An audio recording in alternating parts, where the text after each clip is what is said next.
Hello friends, I study online channel में आपका स्वागत है। आज हम बात करेंगे जो बीएससी सेकेंड ईयर का जो टॉपिक है या यूनिट हम बोल सकते हैं acid and base, unit number 5 acid and base. इसकी हम आज चर्चा करेंगे। एसिड क्या होता है, बेस क्या होता है, इसके बारे में हमने पिछली क्लासों के अंदर भी पढ़ रखा है, या हम बोल सकते हैं 6 क्लास से हम पढ़ते आ रहे हैं कि एसिड क्या होता है और बेस क्या होता है। टॉपिक स्टार्ट करने से पहले बता दूं, जो इस टॉपिक के जो नोट्स का लिंक है वो डिस्क्रिप्शन बॉक्स में दिया गया है, वहाँ से आप नोट्स को डाउनलोड कर सकते हो। चलिए टॉपिक की ओर देखते हैं। सबसे पहले एसिड है या बेस, इसको क्या कहा जाता है? एसिड को कहा जाता है अम्ल, बेस को कहा जाता है क्षार। एसिड और बेस लिख लेते हैं, अम्ल और क्षार। ये हमारा टॉपिक हो गया आज का। सबसे पहले हम बात करेंगे इसकी कि एसिड एंड बेस के अंदर कौन कौन से साइंटिस्ट हुए थे जिन्होंने एसिड के बारे में क्या क्या डेफिनेशन दी थी। तो हम बोल सकते हैं कि हर एक साइंटिस्ट ने अलग डेफिनेशन दी थी कि एसिड क्या है और बेस क्या है। इन साइंटिस्टों में हम बात करें तो फर्स्ट हमारी जो थ्योरी आएगी वो आएगी classical theory.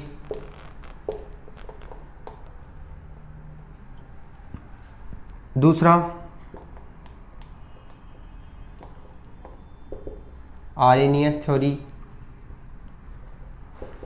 Lewis theory,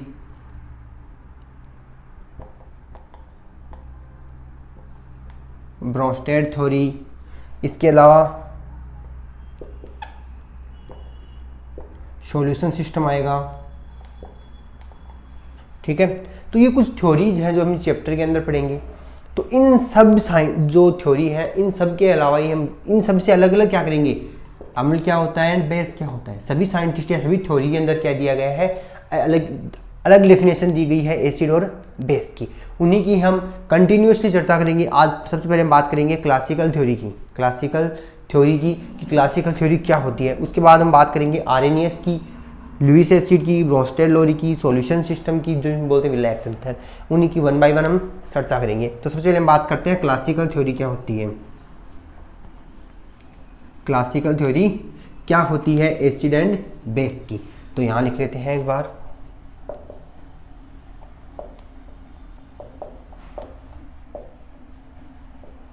classical theory number 1 है। क्लासिकल थ्योरी की हम बात करें तो क्लासिकल थ्योरी में एसिड और बेस क्या है, ये किसने बताया था, ये या हम बोल सकते हैं इस साइंटिस्ट ने क्या बताया था एसिड और बेस के बारे में, उसी की हम चर्चा करेंगे। तो देखिए, एसिड और जो बेस है उसने बताया था लिटमस पत्थर के लिए, लिटमस जो पेपर होता है उसके बारे में बताया था कि इस लिटमस जो पेपर है उसका कलर अगर चेंज होता है, कौन सा कलर किस में कन्वर्ट होगा, तब वो क्या कहलाएगा, एसिड एंड बेस में कन्वर्ट होगा। कि हम बोल सकते हैं जो एसिड होगा वो क्या करेगा और बेस है वो क्या करेगा। तो सबसे पहले वे लिटमस पत्थर जो क्या कर दे, नीले को लाल में कर दे, मतलब नीले लिटमस पत्थर को लाल कर दे, वो क्या कहलाएगा, अम्ल कहलाएगा। वे लिटमस पत्थर या वे पदार्थ, या हम बोल सकते हैं कि वे पदार्थ जो क्या कर रहे हैं, नीले लिटमस पत्थर को लाल में कन्वर्ट कर रहे हैं, एसिड कहलाएंगे। क्या कहलाएंगे, एसिड कहलाएंगे। इसी के साथ जस्ट इसका उल्टा, जो लाल लिटमस को नीले में कन्वर्ट करेगा उसको क्या कहेंगे, क्षार कहेंगे, एसिड, एंड इसको क्या कहेंगे, बेस। दोबारा देख लीजिए, क्लासिकल थ्योरी में बताया गया था कि जो नीले लिटमस पत्थर को लाल लिटमस में कन्वर्ट कर देता है वो क्या कहलाएगा, अम्ल कहलाएगा। वे पदार्थ जो क्या कर रहे हैं, नीले को लाल में कन्वर्ट कर रहे हैं, एसिड, और जो लाल को नीले में करेंगे उसको बेस कहेंगे। ये तो नॉर्मली जो क्लासिकल थ्योरी थी उसके अंदर एसिड बेस की डेफिनेशन हो गई। फिर आगे हम बात करें,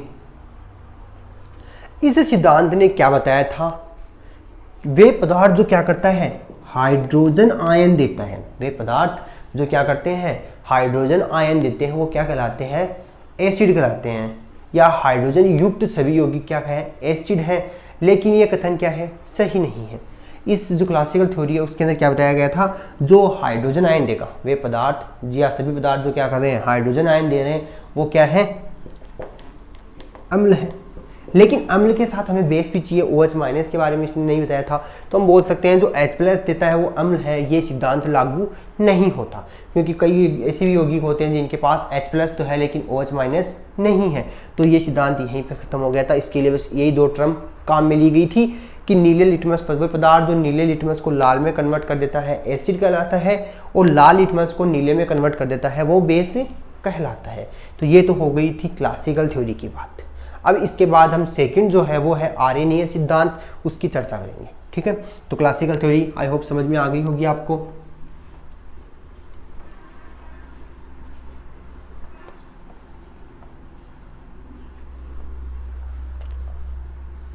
सेकंड थ्योरी है आर्यनीयस सिद्धांत, इसको बोलते हैं आर्यनीयस थ्योरी। आर्यनीयस थ्योरी, आर्यनीयस ने क्या बताया था? आर्यनीयस ने एसिड एंड बेस के बारे में क्या बताया था उसकी हम चर्चा करेंगे। इसने सबसे पहले लिया था जलीय विलयन, जलीय विलयन कि कोई भी पदार्थ जलीय विलयन में, कोई भी पदार्थ जलीय विलयन में H प्लस आयन देता है, कोई भी पदार्थ जलीय विलयन में क्या देता है? H प्लस आयन देता है, वो क्या कहलाएगा? एसिड कहलाएगा। जलीय विलयन में जो H प्लस आयन देगा तो वो तो क्या कहलाएगा? एसिड। फिर सेकंड उसने बताया उसी जलीय विलयन में जो OH माइनस आयन देता है वो क्या कहलाता है? बेस कहलाता है। वही 2 टर्म हो गई। एसिड एंड बेस के बारे में आर्यनीयस ने क्या बताया था? वे पदार्थ जो जलीय विलयन में, सॉल्यूशन किसका है? वाटर का है, जलीय विलयन में H प्लस आयन देगा वो क्या कहलाएगा? एसिड कहलाएगा। और उसी जलीय विलयन में जो OH माइनस आयन देगा वो क्या कहलाएगा? बेस कहलाएगा। वो क्या कहलाएगा? बेस कहलाएगा। जैसे कि हम बात करें सिंपली, हमारा जो है वाटर हमने लिया है, वही वाटर का मॉलिक्यूल है, और इस H जो एसिड है उसके लिए हम इसको लिखते हैं HX, HX लिखते हैं। जलीय विलयन तो वाटर की प्रेजेंस में क्या करेगा? ये H प्लस आयन देगा, प्लस X माइनस देगा, तो ये क्या दे रहा है? H प्लस दे रहा है, H प्लस दे रहा है, इसका मतलब ये क्या है? एसिड है। कि यहाँ जो H प्लस है वो क्या है? एसिड है। तो एसिड जो लिखते हैं उसको किसके रूप में लिखते हैं? HX के रूप में लिखते हैं, HX के रूप में लिखते हैं। अब आगे हम बात करें कुछ एसिड्स हैं जिनकी सिंपली हम रिएक्शन देख लेते हैं एक बार। यहाँ देखिए HCl हो गया, H2SO4 हो गया, HNO3 हो गया, CH3COOH हो गया। ठीक है, ये कुछ क्या है? रिएक्शंस हैं। इन सब की हम बात करें तो ये क्या बनाएंगे? अपने कॉन्जुगेटेड बनाएंगे। कॉन्जुगेटेड में हम बोल सकते हैं कि अपने ही समान रिएक्शन, तो इनमें क्या होंगी? हाफ एरो काम में आएगी। ये क्या हो गई? हाफ एरो हो गई। तो HCl क्या देगा? H plus Cl minus, H2SO4 2H plus SO4 minus 2, HNO3 क्या देगा? H plus NO3 minus, CH3COO minus plus H plus, यहाँ ये देगा। ठीक है, तो सभी ने क्या दिया है? प्लस प्लस प्लस और प्लस।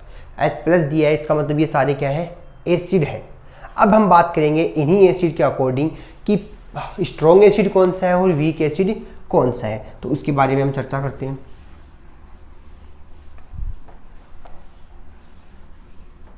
स्ट्रॉन्ग एसिड कौन सा है और वीक एसिड कौन सा है। सबसे पहले हम बात करें, यहाँ नेक्स्ट पॉइंट हमारा जो है प्रबल अम्ल एंड दुर्बल अम्ल। फर्स्ट पॉइंट है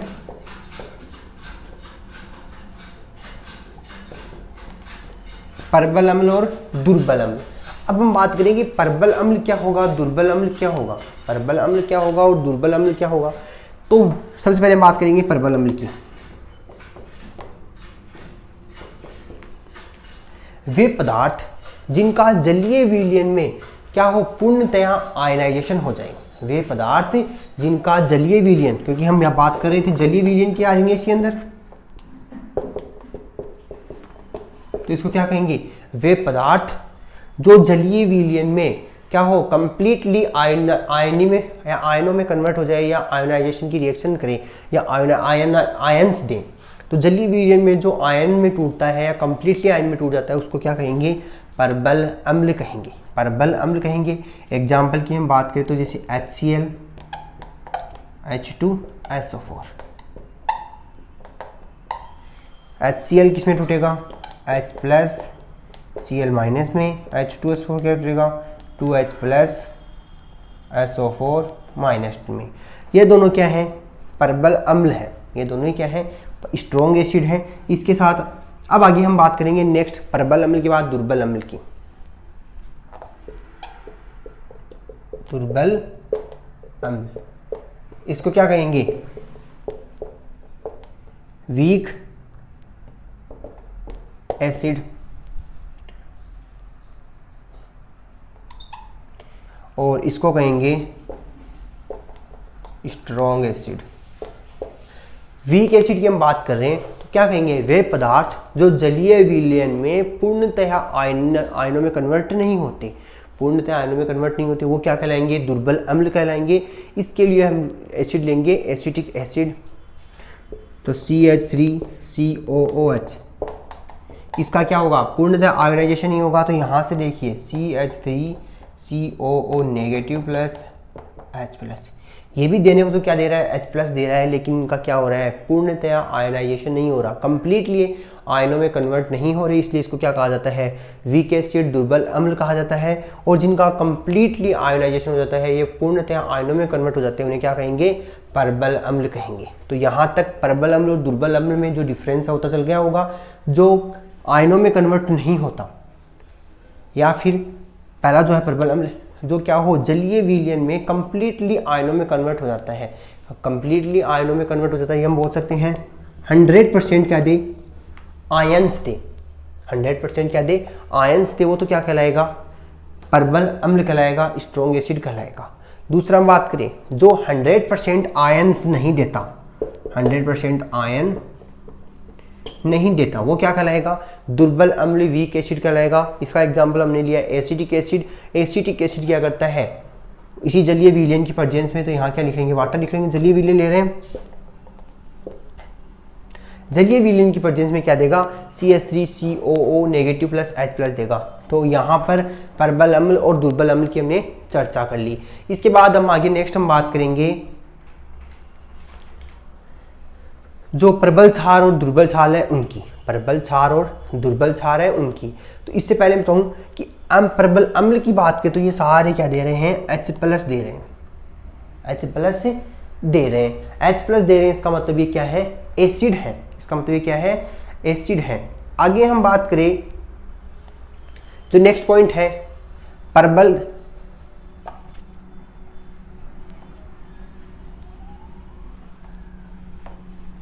एक बार यहां से इसको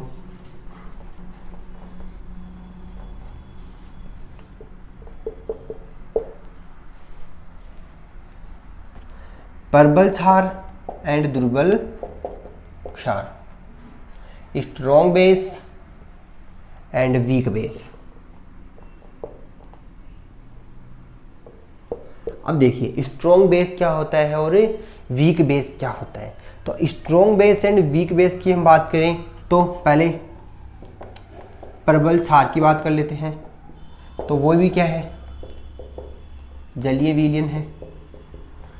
तो क्या कहेंगे, वे पदार्थ जो जलीय विलयन में कंप्लीटली OH आयन नहीं देता, कंप्लीटली OH आयन दे देता है। बेस की हम बात कर रहे हैं तो वे पदार्थ जो जलीय विलयन में क्या देता है, कंप्लीट OH आयन में कन्वर्ट हो जाता है या कंप्लीट OH आयन देता है, वो तो क्या कहलाएगा, प्रबल क्षार कहलाएगा, जो OH आयन देता है। दूसरा, वे पदार्थ जो जलीय विलयन में पूर्णतया OH आयन में नहीं कन्वर्ट होते या OH आयन में कन्वर्ट नहीं हो पाते, तो उन्हें क्या कहेंगे, दुर्बल क्षार कहलाएंगे। एग्जाम्पल्स की हम बात करें प्रबल क्षार में तो NaOH, KOH, तो ये किस में टूटेगा, Na plus plus OH minus. तो ये किस में टूट गया, पूर्णतया आयनों में टूट गया, OH आयन मिल गया। यहाँ पे कोई आयन ऐसा नहीं है जिसका क्या हो, आयन्स में टूटा नहीं हो। फिर KOH की हम बात करें तो यहाँ क्या टूटेगा, K प्लस OH माइनस। तो ये दोनों क्या हो गए, स्ट्रॉन्ग बेस के एग्जाम्पल हो गए। स्ट्रॉन्ग बेस का मतलब जो जलीय विलयन के अंदर कंप्लीटली क्या दे देता हो, OH आयन दे देता हो, तो उसको हम कहेंगे प्रबल क्षार, स्ट्रॉन्ग बेस। दूसरा हमने देखा दुर्बल क्षार क्या है, वीक बेस क्या है, जो कि जलीय विलयन में OH आयन पूर्णतः नहीं देता, कंप्लीट नहीं देता। इसके एग्जाम्पल की हम बात करें तो इसका एग्जाम्पल लेंगे हम NH4OH, NH4OH लेंगे। ये क्या है, NH4 जो OH है वो किस में टूटेगा, आयनों में टूटेगा। अभी कितने OH देगा उस पर हम डिपेंड करेंगे कि ये कितने OH दे रहा है। उसी OH की प्रेजेंस के आधार पर हम बोलेंगे कि ये क्या है, ये क्या है, आयन है, या फिर हम बोल सकते हैं ये कितना वीक है, कितना वीक है NH4OH। तो सिंपली हम इसको कैसे तोड़ेंगे, OH माइनस बाहर निकालेंगे तो NH4 प्लस OH माइनस। तो यहाँ पे क्या हुआ है, NH4 ऐसा का ऐसा है, OH माइनस निकल गया। तो इन दोनों की हम बात करें, प्रबल क्षार एंड दुर्बल क्षार, तो दोनों क्या दे रहे हैं, OH माइनस दे रहे हैं। लेकिन वे पदार्थ जो जलीय विलयन में कंप्लीट OH आयन देता है वो तो क्या है, प्रबल क्षार है। और जो कंप्लीट OH आयन नहीं देता वो क्या है, दुर्बल क्षार है। जो NH4OH है वो क्या है, दुर्बल क्षार है। ये OH आयन को कंप्लीट नहीं दे पाता, अमोनिया में कन्वर्ट नहीं हो पाता, जबकि ये क्या है, Na प्लस और OH माइनस में कन्वर्ट हो जाता है। तो इनमें क्या हुआ है, कंप्लीट आयोनाइजेशन हुआ है। प्रबल क्षार है तो इनमें कंप्लीट आयोनाइजेशन हुआ है, जबकि इसमें क्या है, कंप्लीट आयोनाइजेशन नहीं हुआ। तो ये हमने देख लिया प्रबल क्षार और दुर्बल क्षार के बारे में। इससे पहले हमने प्रबल अम्ल और दुर्बल अम्ल के बारे में देख लिया। अब हम नेक्स्ट जो पॉइंट है इसका वो है उदासीनीकरण रिएक्शन, न्यूट्रलाइजेशन रिएक्शन के बारे में पढ़ेंगे।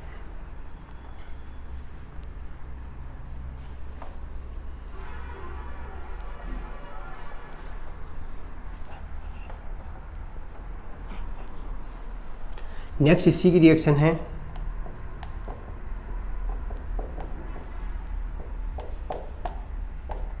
उदासीनीकरण अभिक्रिया। इसको कहा जाता है न्यूट्रलाइजेशन रिएक्शन। न्यूट्रलाइजेशन रिएक्शन की हम बात करेंगे। न्यूट्रलाइजेशन का मतलब होता है उदासीनीकरण अभिक्रिया, मतलब वो क्या हो, न्यूट्रल हो, वो क्या हो, न्यूट्रल। ये तो हमने देख रखा है, एसिड प्लस जब बेस मिलता है तो वो क्या करता है, न्यूट्रल। मतलब उदासीन जो लवण है हम बोल सकते हैं साल्ट का निर्माण करता है। एसिड और बेस जब मिलता है तो वो क्या करता है, साल्ट का निर्माण करता है। एसिड और बेस जब मिलेगा तो साल्ट बना लेगा। तो उदासीनीकरण रिएक्शन होगी तो उसमें क्या बनेगा, साल्ट बनेगा। उदासीनीकरण रिएक्शन में क्या बनेगा, साल्ट बनेगा। मतलब वो क्या हो जाएंगी, न्यूट्रल हो जाएगी, न्यूट्रल हो जाएगी। और उसी के साथ वो क्या कर देगी, ये हम बोल सकते हैं वो ये क्या निकालेगी, वाटर का मॉलिक्यूल भी बाहर निकालेगी। जलीय विलयन जिसको हमने बनाते हैं बोल सकते हैं विलयन का भी मॉलिक्यूल बाहर निकालेगी। तो उदासीनीकरण रिएक्शन देखें तो सबसे पहले हम बनाते हैं H प्लस, क्या है ये, एसिड प्लस OH माइनस, ये क्या है, बेस। अब देखो एसिड और बेस हमने काम में लिया तो क्या बनना चाहिए, न्यूट्रल बनना चाहिए। और ये क्या बन गया, साल्ट बन गया। ये साल्ट एंड न्यूट्रल है तो न्यूट्रल बना। एसिड और बेस की जब रिएक्शन होगी तो क्या बनेगा, न्यूट्रल बनेगा। इसके बाद हम नेक्स्ट रिएक्शन देखें, HCl प्लस NaOH। NaOH क्या है, बेस है। HCl क्या है, एसिड है। एसिड और बेस मिलेंगे तो इसको जब HCl को H plus Cl minus Na plus OH minus, तो यहाँ से क्या टूटेगा, प्लस है जो माइनस के साथ में ऐड हो जाएगा। देखिए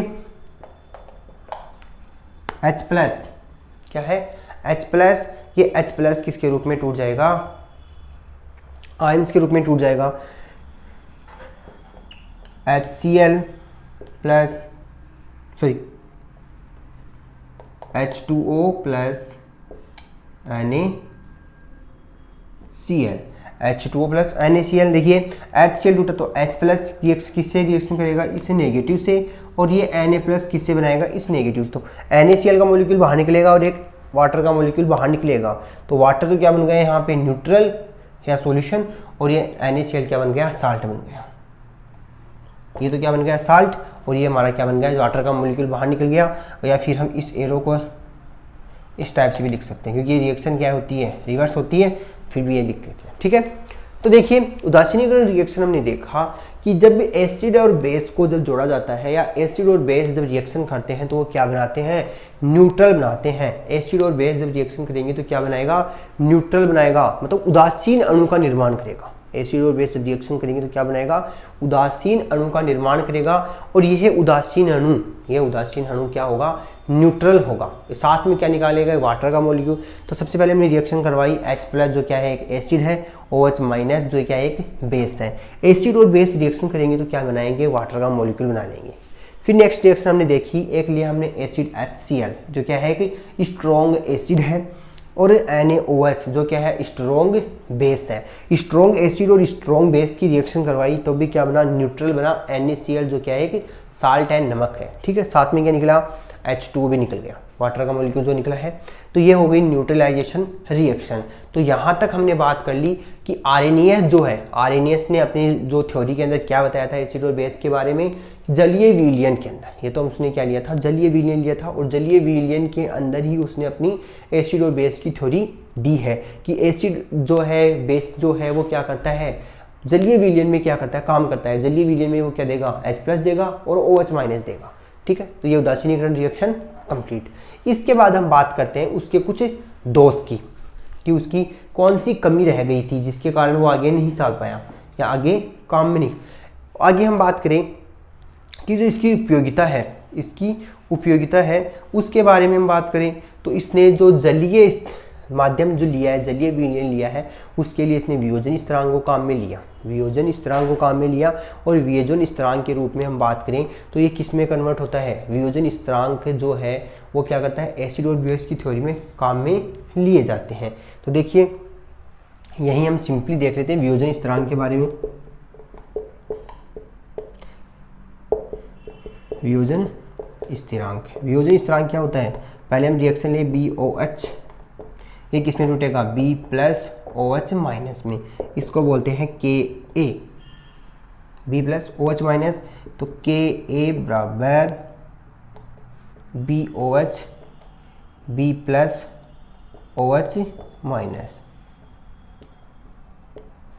ठीक है। BOH और OH और B, तो ये दोनों क्या हो गए, अलग अलग। या फिर इसी को हम बात करें तो ऊपरी प्रोडक्ट, सॉरी ये क्या होगा, उल्टा हो गया थोड़ा, जो ये क्या है क्रियाकारक, जो प्रोडक्ट में क्रियाकारक क्या होगा,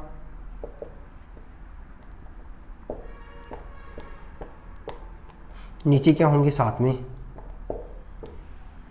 ये क्या बन गया, तो हम यहां बोल सकते हैं जो Ka हमने लिया है वो क्या है, वियोजन स्थिरांक है, जो Ka हमने लिया है ये क्या है, वियोजन स्थिरांक है। Ka क्या है, वियोजन स्थिरांक है, ठीक है। तो इस वियोजन स्थिरांक का उपयोग किया जाता है जो आर्रेनियस थ्योरी है उसके अंदर। इससे हम बोल सकते हैं कि एसिड बेस की जो एनर्जी है उसका पता लगाया जा सकता है कि मतलब जो एनर्जी कितनी है या कौन सी रिएक्शन कितनी एनर्जी दे रही है, ठीक है, इसके बारे में पता लगा सकते हैं। साथ ही हम बोल सकते हैं कि उदासीनीकरण जो ऊर्जा है, न्यूट्रलाइजेशन की जो एनर्जी है उसकी वैल्यू को स्पष्ट कर दिया जाता है कि इसकी वैल्यू कितनी है, ठीक है। ये तो हो गई हमारी आर्रेनियस सिद्धांत के अंदर जो कुछ टाइप्स पॉइंट्स थे उनकी। अब हम बात करते हैं आर्रेनियस के दोष की या इसकी उपयोगिता की बात करें। इसकी उपयोगिता में भी हम ये बोल सकते हैं कि वियोजन स्थिरांक तो क्या एक कांस्टेंट जैसा है, लेकिन ये क्या करता है, एनर्जी के बारे में बता देता है, ठीक है। अब हम बात करते हैं इसके दोष की कि इसके दोष क्या क्या हैं। तो इसका फर्स्ट दोष हम बात करें तो इसने केवल जलीय विलयन को ही काम में लिया, कि हर जगह इसने क्या बताया कि जो भी रिएक्शन होगी, जो भी पदार्थ काम करेगा वो किस में करेगा, वाटर के अंदर काम करेगा, जलीय विलयन के अंदर ही काम करेगा, इसके अलावा वो किसी और के अंदर काम नहीं कर पाता। ये इसकी क्या हो गई, फर्स्ट कमी हो गई कि इसने जलीय विलयन के बारे में ही बताया। तो इसकी ये फर्स्ट कमी हो गई कि कोई भी जो सॉल्यूशन काम में ले रहे हैं वो क्या करेगा, जलीय विलयन में काम करेगा। फिर आगे हम बात करें, इसने अजलीय विलायकों के बारे में नहीं, या हम बोल सकते हैं जो रिएक्शन जलीय विलयन में हो रही है वो अजलीय विलायकों में नहीं होगी, इसके बारे में इसने नहीं बताया। अगर ऐसा होना संभव नहीं होता, ऐसा होना संभव नहीं होता तो HCl जो है वो क्या है, जल में तो क्या है अम्ल की भांति, लेकिन बेंजीन और में क्या है अम्लीय सामर्थ्य की व्याख्या नहीं बताता। देखिए जो जलीय विलयन है उसके बारे में किसने बताया था, आर्रेनियस ने, लेकिन ये उसकी कमी रह गई क्योंकि उसने बाकी कई ऐसे सॉल्यूशन है जो अजलीय विलयन में भी काम लेते हैं, मतलब अगर वाटर की प्रेजेंस नहीं है तब भी वो क्या करते हैं, रिएक्शन करते हैं। तो सेकेंड नंबर पॉइंट की हम बात करें कि जल क्या है, एसिड की भांति काम करता है, लेकिन बेंजीन के अंदर ये क्या करता है, अम्लीय सामर्थ्य के बारे में नहीं बताता। जल क्या है जो जल है जो HCl के अंदर तो क्या करता है, अम्ल की भांति काम करता है, लेकिन ये बेंजीन के साथ में इसकी अम्ल सामर्थ्य के बारे में नहीं बताता। तो ये भी क्या हो गई, इसकी सेकंड कमी हो गई। थर्ड की हम बात करें कि इसने बताया कि हाइड्रोजन आयन क्या है, जो हाइड्रोजन आयन देता है वो तो क्या है एसिड, और जो OH- आयन देता है वो क्या है, बेस है। तो उसने हाइड्रोजन आयन और OH- लेकिन कई सॉल्यूशन ऐसे भी हैं जिनमें हाइड्रोजन प्रेजेंट नहीं है, लेकिन वो भी क्या करते हैं, रिएक्शन तो करते हैं। जैसे कि एग्जांपल हम बात करें SO2, इसमें हाइड्रोजन नहीं है। आगे हम बात करें जैसे इसमें हाइड्रोजन नहीं है, और भी कई ऐसे सॉल्यूशन हैं जिनमें हाइड्रोजन नहीं होता और जो हाइड्रोजन आयन नहीं देते वो एसिड है। जैसे KOH, इसमें OH मान लीजिए ये पॉजिटिव चार्ज बन जाएगा, मतलब कि बेस में कन्वर्ट हो जाएगा, लेकिन एसिड तो नहीं देगा, H+ नहीं है, क्योंकि इसने कहा था जो H+ देगा वही एसिड है। आगे हम बात करें इस सिद्धांत के अनुसार, कौन सा, आयनीय सिद्धांत के अनुसार, कि कई जैसे सॉल्यूशन है जो ऑक्साइड्स वगैरह देते हैं उनके बारे में इसने नहीं बताया कि जो ऑक्साइड देंगे वो एसिड होंगे या बेस होंगे। जैसे